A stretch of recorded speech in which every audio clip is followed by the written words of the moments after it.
Welcome! In front of me I have DIESEL On Axial watch, and I'm gonna show you how to uninstall applications on this watch. First, we need to wake up the screen on our watch, and you can do it by pressing the crown button. After you wake up the screen, you can press the crown button again to open the menu. Now, scroll through the menu, find the settings icon, and tap on it to enter the settings. So let's enter the settings. Once you enter the settings, scroll down, find the option called Apps and Notifications, and tap on it. And here tap on the option called App Info. And right here, you will see the list of applications installed on your watch.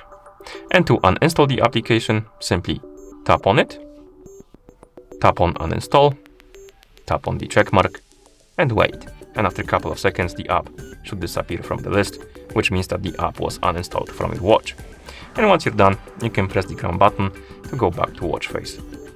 And that's how you uninstall applications on this watch. Thank you for watching. If you found this video helpful, please consider subscribing to our channel and leaving the like on the video.